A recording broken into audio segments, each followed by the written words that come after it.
Today, we're diving deep into the real, contemporary Italy.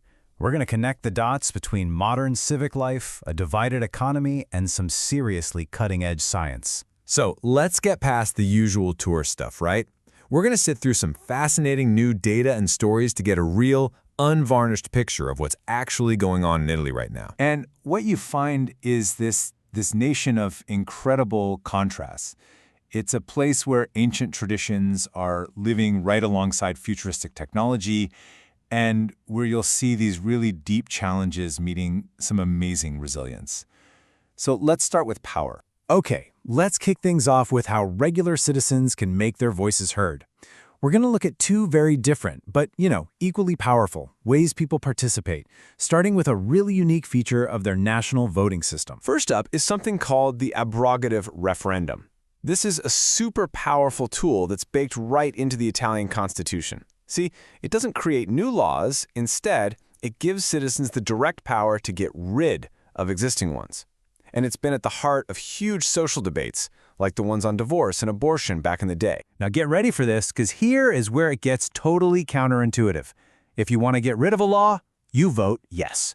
If you want to keep it, you vote no. You have to really pay attention in that voting booth to make sure you're not accidentally voting for the exact opposite of what you want. But wait, there's another twist. It's called the quorum. For the vote to even be valid, a majority, that's 50% plus one, of all eligible voters have to actually show up. This creates this fascinating, almost backdoor political strategy. If you want to keep a law, your best move might be to tell everyone to just stay home. If turnout drops below that magic number, you win. The law stays. But there's another way Italians wield power, this time with their money. It's called the cinque per mille, or 5 per thousand. Basically, when you're filing your taxes, you get to tell the government where to send 0.5% of the tax you already owe. It costs you nothing extra, but it gives you a direct say in where a slice of national tax money goes. And do those small, individual choices matter? Oh yeah, they add up to something absolutely massive. In 2024, this system is on track to direct over €500 million to more than 91,000 different organizations. We're talking everything from local volunteers to huge research foundations. If you want to see the true power of this, just look at the AIRC Foundation for Cancer Research. It's the #1 choice. 1.7 million Italians decided to send their slice of the pie there, adding up to nearly €72 million. That is a massive, citizen-led investment in fighting cancer. So, you have these powerful citizen tools. But what kind of country are people living in? Well, the data shows a nation with some really deep divisions, especially that classic gap between the North and the South. A recent quality of life survey just makes this crystal clear. I mean, look at the top 30 provinces in the country. 27 of them are in the North. Only just one single province from the entire South makes that list. It paints a really stark picture of just how different life can be depending on where you live. And the economic divide? It's just as stark. Let's put some real money behind that. The average person up in the province of Milan, they have over €71,000 in savings and investments. Now compare that to Crotone, down in the south, where the average is under €13,000. That's a more than 5 times difference in personal wealth. But, and this is a really important but, that's not the whole story.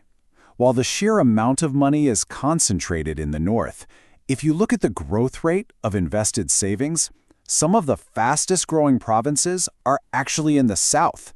Places like Termo and Potenza are showing some serious dynamism, even if they're starting from a lower point. And that dynamism feeds right into our next big theme, which for me gets to the very heart of Italy's character.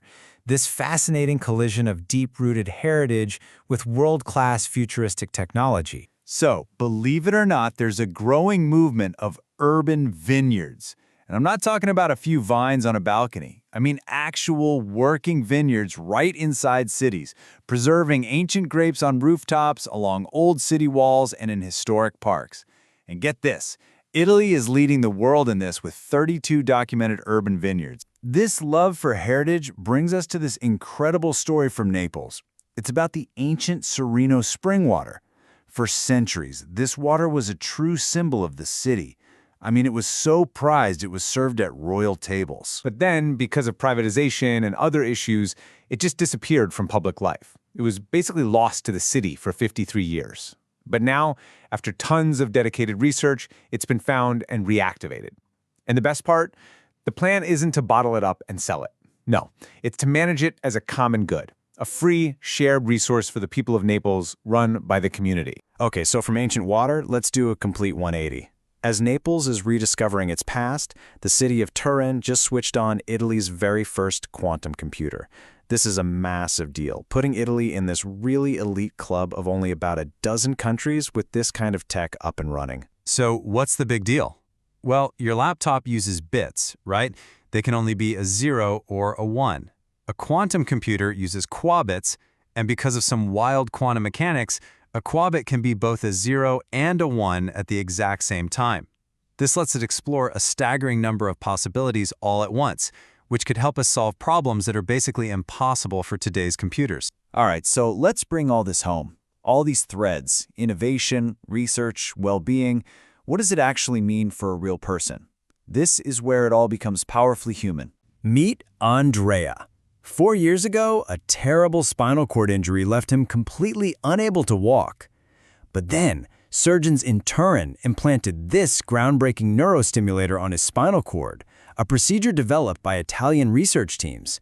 The result was nothing short of a miracle. Andrea is walking again. After 4 long years, he can now walk for up to 1 kilometer with support. But it's more than that. The procedure also dramatically cut down his chronic pain and gave him back his quality of life. It's just an incredible, tangible example of what Italian medical innovation can do. So we end with this question.